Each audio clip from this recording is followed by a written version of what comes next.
പക്ഷെ മുസ്ലിം ലീഗിൻ്റെ ഇപ്പോഴത്തെ സംസ്ഥാന നേതൃത്വത്തിൻ്റെ പക്വതയാർന്നൊരു സമീപനം കൊണ്ട് അവരതിന് വഴങ്ങിയില്ല. അവർ പറഞ്ഞെടുത്ത് തന്നെ ഉറച്ചു നിന്നു. അവർ നല്ല വിജയം നേടുകയും ചെയ്തു. അതിൽ അസൂയപ്പെട്ടിട്ട് കാര്യമില്ല. ഐക്യമാണ് പ്രധാനം. ആ മുസ്ലിം ലീഗിനെ ഒറ്റപ്പെടുത്തി വിമർശിക്കുന്ന വെള്ളാപ്പള്ളിയെ തള്ളിപ്പറയാൻ ഇപ്പോഴും പിണറായി വിജയൻ തയ്യാറായിട്ടില്ല. ഇപ്പോഴും ഏറ്റവും ഒടുവിൽ കിട്ടിയൊരു അവസരമാണ് വെള്ളാപ്പള്ളിയെ തള്ളിപ്പറയാൻ. അപ്പോഴും വെള്ളാപ്പള്ളി ലീഗിനെതിരായി നടത്തിയ അനാവശ്യമായ അനവസരത്തിലുള്ള ഒരു പരാമർശം, അത് ആ പരാമർശം നടത്താൻ വേണ്ടിയാണോ ഷംസീറിൻ്റെ പേര് വലിച്ചിഴച്ചതെന്നത് പോലും സാമാന്യ ബുദ്ധിയുള്ളവർക്ക് തോന്നുന്ന രീതിയിലാണ് ആ വിവാദം കത്തിപ്പടർന്നത്. മോഡി അധികാരത്തിൽ തുടർന്നിടത്തോളം കാലം വെള്ളാപ്പള്ളി നടത്തിയ കാര്യം സേഫാണ്. കാര്യം മകൻ മറുവശത്തുണ്ടല്ലോ. രണ്ടാം പിണറായി വിജയൻ സർക്കാരിന്റെ കാലത്ത് എന്തിന്റെ അടിസ്ഥാനത്തിലാണ് എന്ന് എനിക്കറിയില്ല, SNDPയുടെ മുഴുവൻ വോട്ടുകളും വെള്ളാപ്പള്ളി നടേശൻ പറഞ്ഞാൽ LDFിലേക്ക് ഒഴുകുമെന്ന വിശ്വാസത്തിലാണോ എന്നറിയില്ല, വെള്ളത്തിന് തീ പിടിപ്പിക്കുന്ന വർഗീയത പറയുന്ന വെള്ളാപ്പള്ളി നടേശനെ ഒപ്പം കൂട്ടുന്നു. ആഗോള അയ്യപ്പ സംഗമത്തിലേക്ക് വെള്ളാപ്പള്ളി നടേശനെ 1-ാം നമ്പർ കാറിൽ കയറ്റുന്നു. അത് CPI വിമർശിക്കുമ്പോൾ ബിനോയ് വിശ്വമല്ല പിണറായി വിജയൻ എന്ന് പറയുന്നു. വെള്ളാപ്പള്ളി നടേശൻ എപ്പോഴും ചേർത്ത് പിടിക്കുന്ന നിലപാടായിരുന്നു LDFിന്റെ ഭാഗത്തു നിന്ന്, ഞാൻ പറയുന്നില്ല, CPMന്റെ ഭാഗത്തു നിന്നുണ്ടായത്. പരാജയപ്പെട്ടു, അല്ലെങ്കിൽ തെരഞ്ഞെടുപ്പിൽ വലിയ പരാജയം ഉണ്ടായി. പരാജയ കാരണം ചർച്ച ചെയ്യുമ്പോൾ CPMലെ ഒരു വിഭാഗം അല്ലെങ്കിൽ അണികൾ പറയുന്നു വെള്ളാപ്പള്ളി നടേശനെ ഒപ്പം കൊണ്ട് നടന്നത് തിരിച്ചടിയായി എന്ന് പറയുമ്പോഴും അപ്പോഴും വെള്ളാപ്പള്ളിയെ തള്ളാൻ തയ്യാറാകുന്നില്ല. അത് കഴിഞ്ഞ് പിണറായി വിജയന് വേണ്ടി വെള്ളാപ്പള്ളി നടേശൻ സംസാരിക്കുന്നു.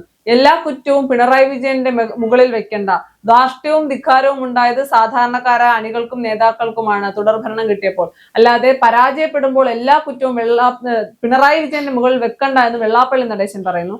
അത്തരത്തിൽ ഉണ്ടാകുന്ന പ്രസ്താവന വെള്ളാപ്പള്ളി നടേശൻ എപ്പോഴും പിണറായി വിജയനെ സപ്പോർട്ട് ചെയ്ത് തന്നെ നിൽക്കുന്നു.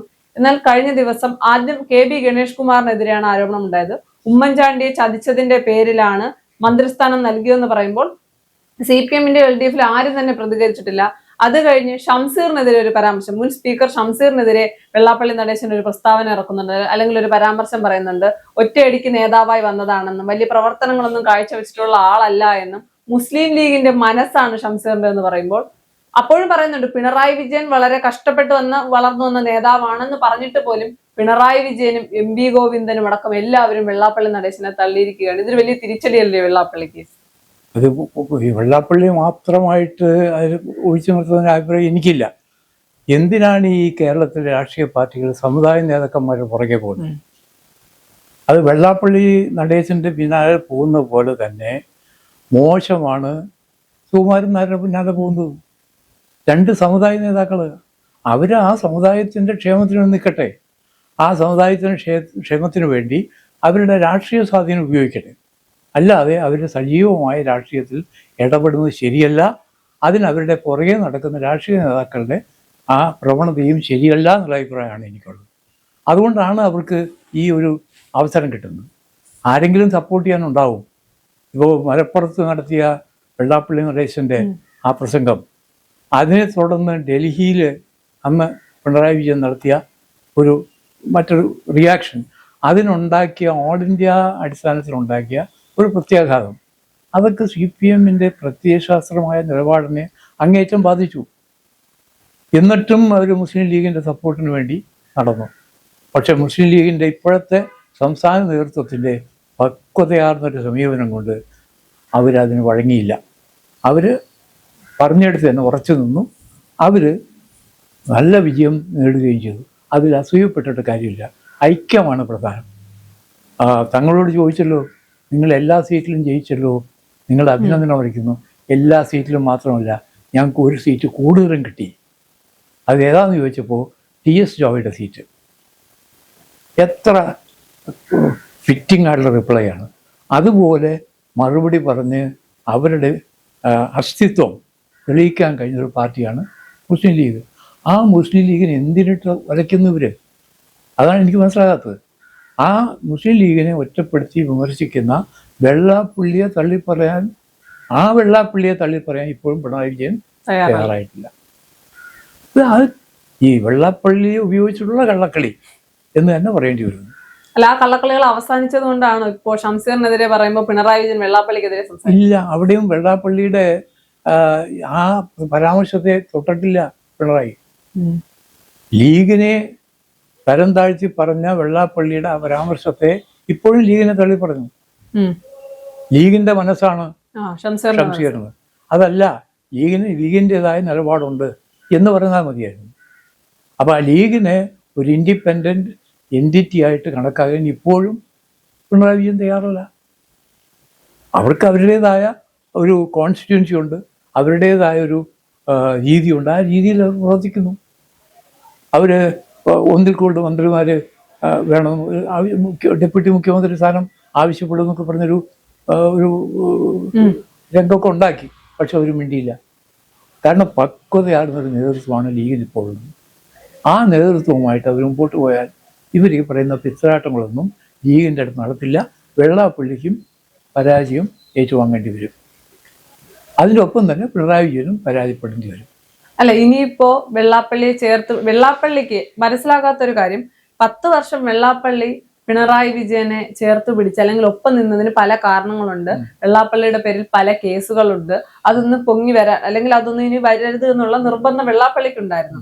ഇനി പിണറായി വിജയനെ സത്യത്തിൽ തലോടി നിൽക്കേണ്ട ആവശ്യം വെള്ളാപ്പള്ളിക്ക് ഉണ്ട് എന്ന് എനിക്ക് തോന്നുന്നില്ല. എന്നിട്ട് എന്തുകൊണ്ടാണ് പിണറായി വിജയനൊപ്പം തന്നെ വെള്ളാപ്പള്ളി നിൽക്കുന്നത്?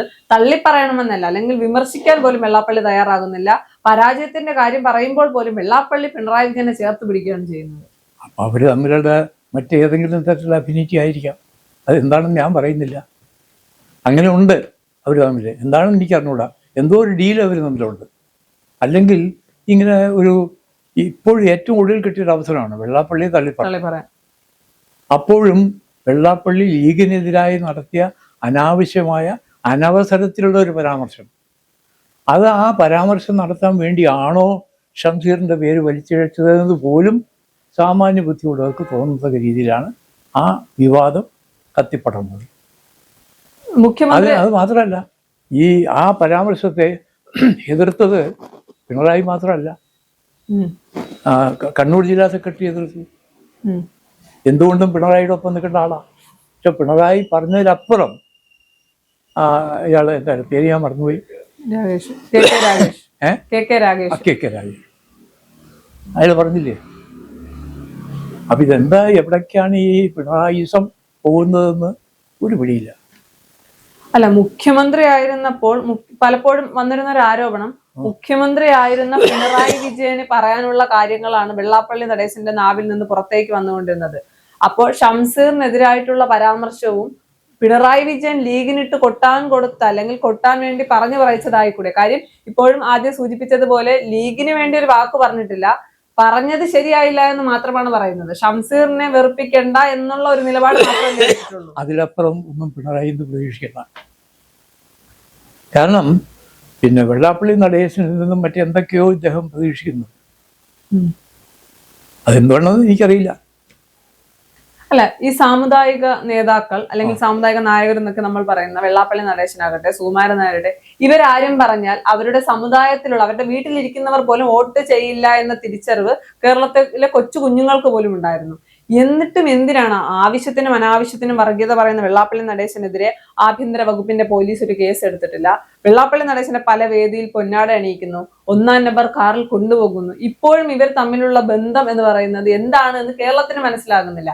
വെള്ളാപ്പള്ളി നടേശനെ തള്ളിയാൽ അല്ലെങ്കിൽ വെള്ളാപ്പള്ളി നടേശൻ പറഞ്ഞത് മുഴുവൻ തെറ്റാണെന്നും അന്ന് ഒപ്പം നിർത്തിയത് തങ്ങൾക്ക് പറ്റിയ ഏറ്റവും വലിയ തെറ്റാണെന്നും പിണറായി വിജയൻ പറയുകയാണെങ്കിൽ നഷ്ടപ്പെട്ട വിശ്വാസത്തിലെ ഒരു 5% തിരിച്ചു പിടിക്കാൻ കഴിയില്ലേ?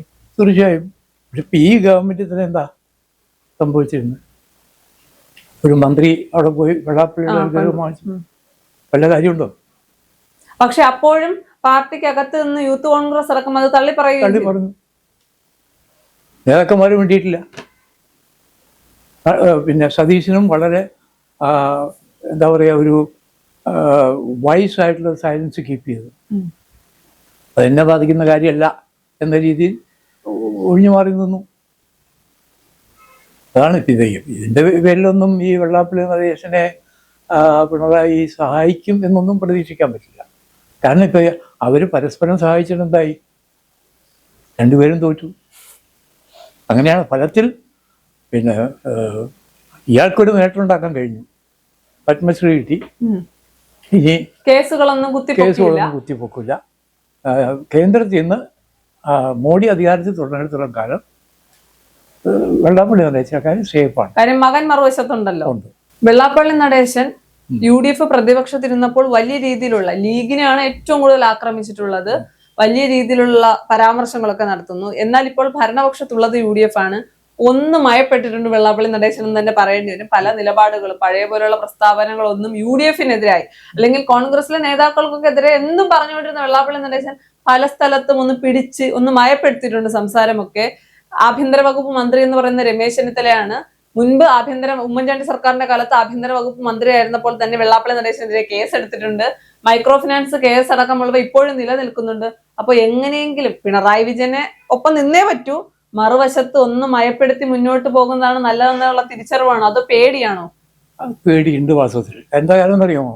ഇപ്പോൾ രമേശ് ചെന്നിത്തലയും മുഖ്യമന്ത്രിയും തമ്മിൽ ഒരു ഏറെക്കുറെ നല്ലൊരു ധാരണയിലാണ് മുമ്പോട്ട് പോകുന്നതെന്നാണ് ഞാൻ മനസ്സിലാക്കുന്നത്.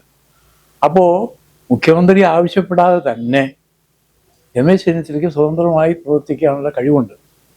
അതിന് അദ്ദേഹം ധൈര്യം കാണിക്കുകയും ചെയ്യും. അപ്പോൾ ഈ മൈക്രോ ഫൈനാൻസ് ഇഷ്യൂ ഒരു ഹൈലൈറ്റ് ചെയ്യപ്പെട്ടാൽ അതിൽ ഈ തൂഫാൻ്റെ പോലെയുള്ള ഒരു പബ്ലിസിറ്റി കിട്ടിയില്ലെങ്കിലും ഒരു പരിധി വരെ അത് രമേശ് ചെന്നിത്തല ഏത് സമുദായത്തിൽപ്പെട്ടാണോ ആ സമുദായത്തിൽ നിന്നുള്ള പിന്തുണ എങ്ങനെയായാലും രമേശ് ചെന്നിത്തലയ്ക്ക് കിട്ടും. അതിനെക്കുറിച്ച് അയാൾ ഭയപ്പെടേണ്ട കാര്യമില്ല. അതുകൊണ്ട് അദ്ദേഹം ചിലപ്പോൾ അതിന് ഇറങ്ങി പുറപ്പെടാം. അത് മുൻകൂട്ടി കണ്ടുകൊണ്ടായിരിക്കണം വെള്ളാപ്പള്ളി ഈ ഒരുമാതിരി സോഫ്റ്റ് കോർണറോടുകൂടി കാണുന്നത്.